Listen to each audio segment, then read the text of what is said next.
மக்கள் வணக்கம். மீண்டும் இந்த ஆலயம் நிகழ்ச்சியில் உங்கள் அனைவரையும் சந்திப்பதில் மிக்க மகிழ்ச்சி.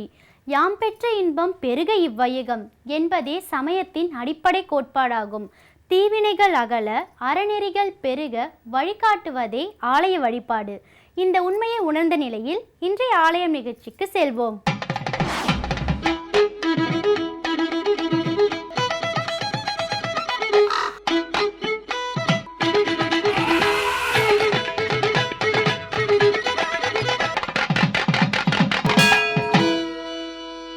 இன்றைய ஆலயம் நிகழ்ச்சியில் நாம் காண இருக்கும் திருத்தலம் கும்பகோணம் அருகே உள்ள திருச்சேரை என்னும் ஊரில் அமைந்திருக்கும் திருத்தலமே.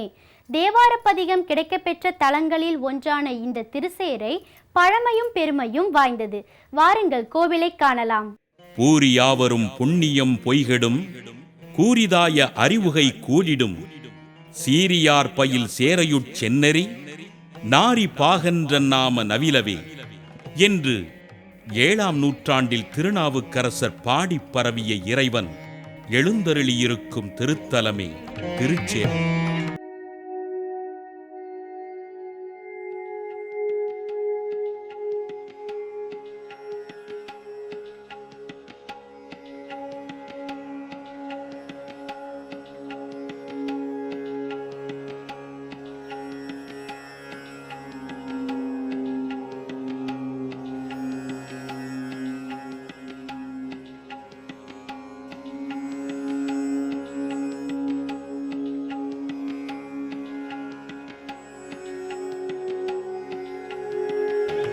கடன் நிவர்த்தி தலமாக விளங்கும் திருச்சேரை கும்பகோணத்தில் இருந்து ஏறத்தாழ 11 கிலோமீட்டர் தொலைவில் அமைந்திருக்கிறது. ஊருக்குள் சார பெருமாள் கோயிலையும் திருக்குளத்தையும் தாண்டிச் சென்றால் திருச்சேரை ஈசுவரன் கோயில் கம்பீரமாக அமைந்திருக்கும்.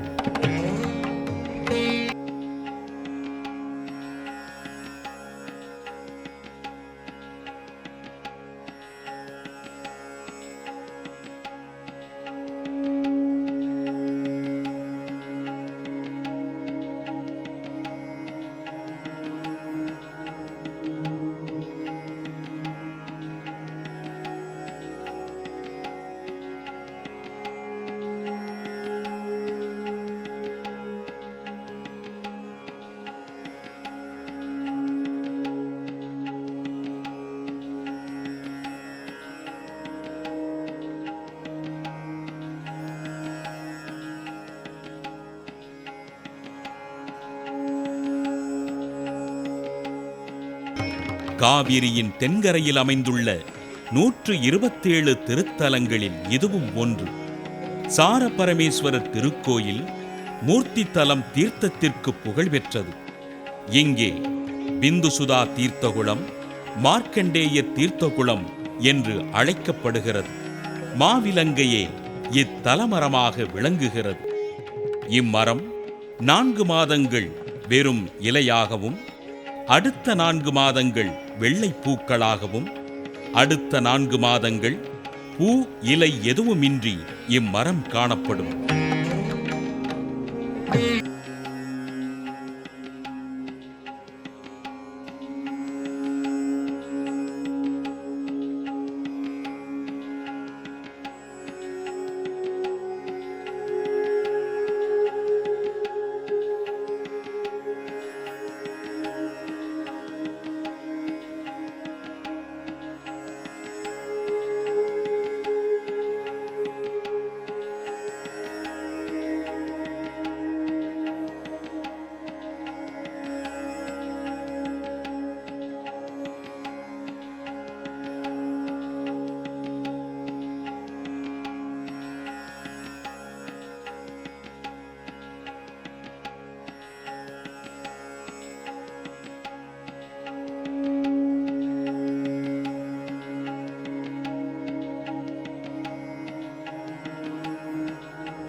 மூலவர் செந்நெறியப்பர்.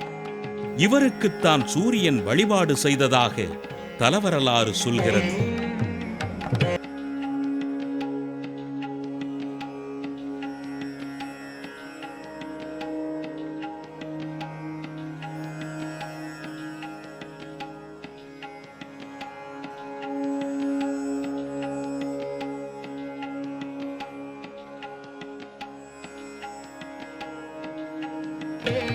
அம்பிகை ஞானாம்பிகை 4 அடி உயரத்தில் நின்ற திருக்கோலத்தில் 4 கைகளுடன் ஞான வடிவாக விளங்குகிறாள். செந்நெறியப்பர் ஆலய வளாகத்தில் ரிண விமோசனர் கடன் நிவர்த்தீஸ்வரர் தனியாக விளங்குகிறார். ஆதி காலத்தில் சார பரமேஸ்வரர் மட்டுமே இத்தலத்தில் எழுந்தருளி உள்ளார். மார்க்கண்டே மாமுனிவரே இத்தலத்தில் கடன் நிவர்த்தீஸ்வரரை பிரதிஷ்டை செய்து உள்ளார். எத்தனை கோவில்கள் இருந்தாலும் அத்தனை கோவில்களின் தல வரலாறும் இறைவனின் கருணையை, அடியாரின் அன்பை வெளிப்படுத்துபவையே. அடியாரின் வாழ்வு நெறியை கடைபிடித்தால் இறைவனின் கருணை நிச்சயம் ஏற்படும் என்பதையே ஒவ்வொரு கோவிலும் நமக்கு சொல்கின்றன. இத்திருக்கோயிலில் வடக்கு பார்த்தபடியே 3 துர்க்கைகள் சன்னதிகள் உள்ளன. சிவதுர்க்கை, விஷ்ணு துர்க்கை, வைஷ்ணவி துர்க்கை என 3 சன்னதிகள் ஒரே இடத்தில் உள்ள அமைப்பு வேறு எந்த கோயிலிலும் காண முடியாது. இக்கோயிலின் பைரவரை சிறப்பாக அப்பர் தம் தேவாரத்தில் பாடி உள்ளார்.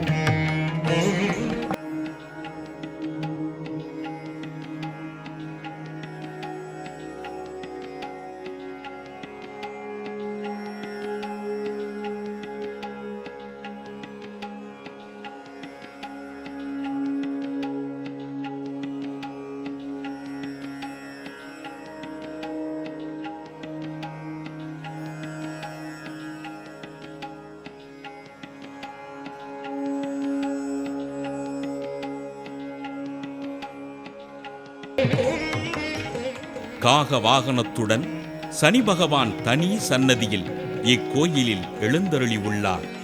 கிழக்கு பார்த்த இக்கோயிலின் மிகச்சிறிய ராஜகோபுரத்தில் சுதை வேலைப்பாட்டில் மிக அழகாக சமயக்குறவர்கள் காட்சியளிக்கின்றனர். முன்மண்டபத்தில் சிறிய கோயிலாக விநாயகர் தனியாக காட்சியளிக்கிறார்.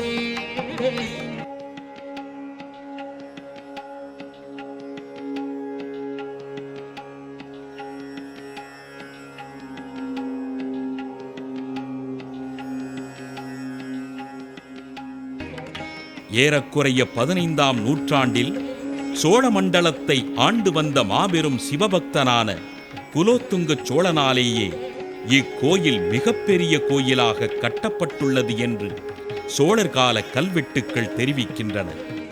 திங்கட்கிழமைதோறும் கடன் நிவர்த்தி ஈசுவரனுக்கு சிறப்பு வழிபாடு நடைபெறுகிறது. என்ன மாதவம் செய்தனை நெஞ்சமே, மின்னுவார் சடை வேத விழுப்பொரு சென்னலார் அயல் சேரையுட் செந்நெறி மின்னு சோதி நம்பால் வந்து வைகவே என்ற திருநாவுக்கரசர் பதிகப்பாடல் பாடியே அடியவர்கள் இத்திருத்தலத்து இறைவனை வணங்குகின்றார்கள்.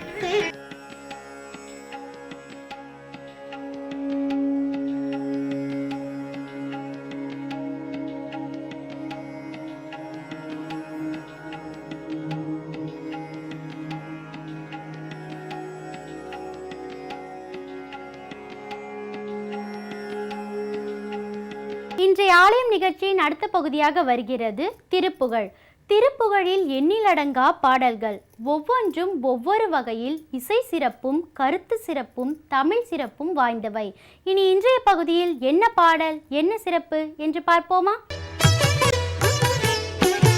எல்லோரும் இன்புற்றிருக்க நினைப்பதுவே அல்லாமல் வேறொன்று அறியேன் பராபரமே. அருணகிரிநாதருடைய முதல் பாடல் இது. அதைத்தான் இன்று பார்க்கப் போகின்றோம். அருணகிரிநாதர் 15ஆவது நூற்றாண்டு என்று ஏற்கனவே பார்த்தோம். நோயின் கொடுமை தாங்க முடியாமல் திருவண்ணாமலையில் வல்லாள கோபுரம் என்று சொல்வார்கள், இன்றும் இருக்கின்றது அது.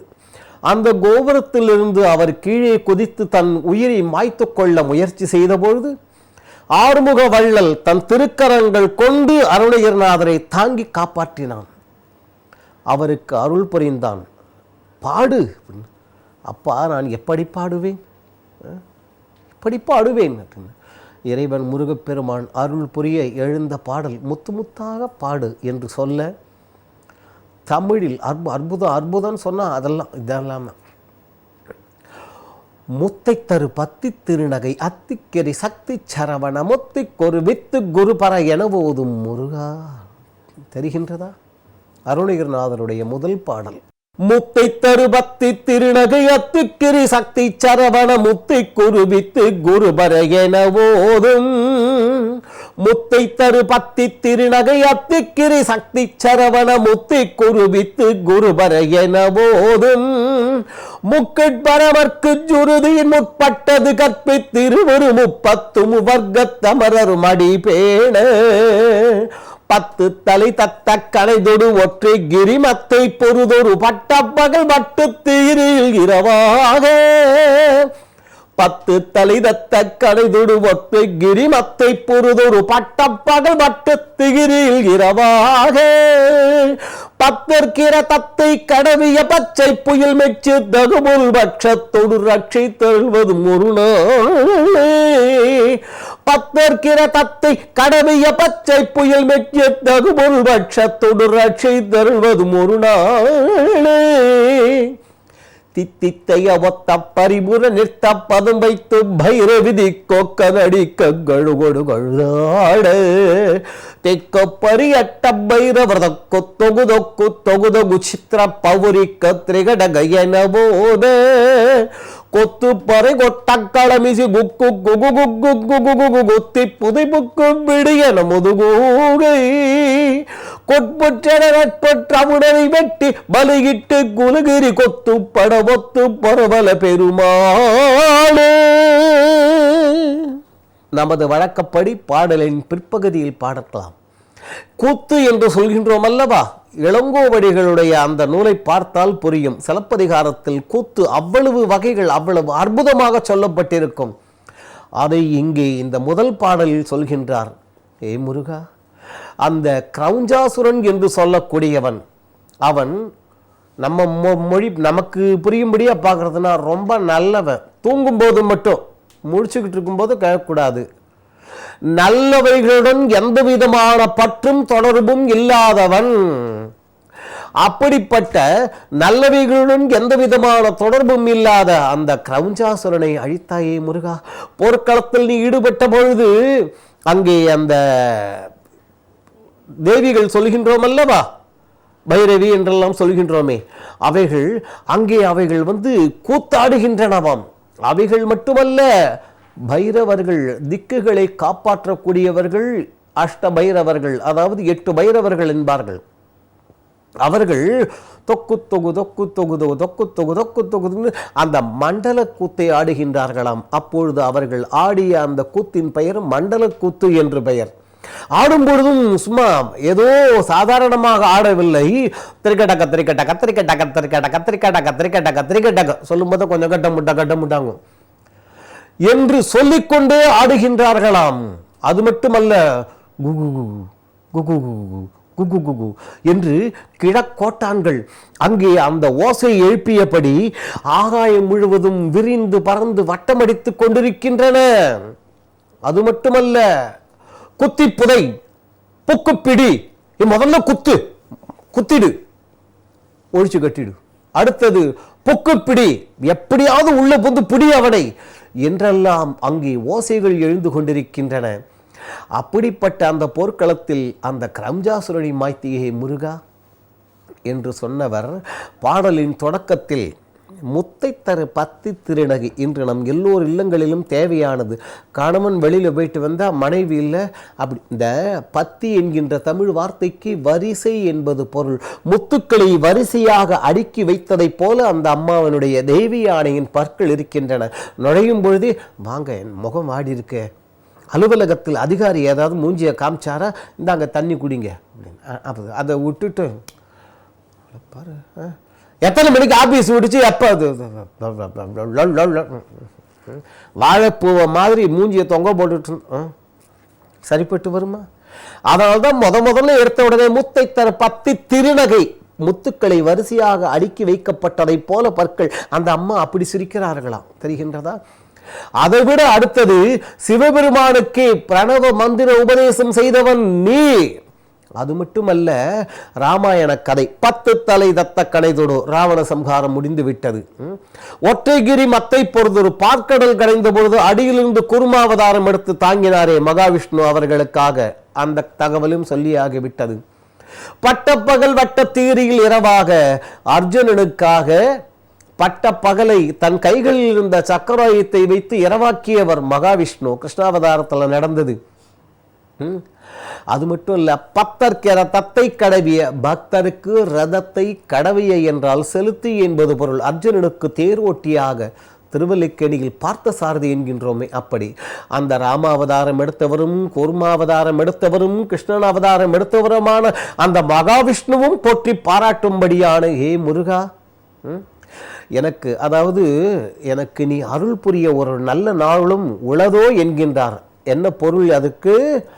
எந்த நாளுமே என்னை கட்டி காப்பாற்றி கொண்டிருப்பவன் நீதானே அப்பா, உன்னுடைய அருளை எனக்கு தொடர்ந்து அழி, நான் நல்லவனாகவும் வல்லவனாகவும் இருக்க வேண்டும் என்று ஒரு அற்புதமான வேண்டுகோளுடன் இந்த பாடல் தொடங்குகின்றது.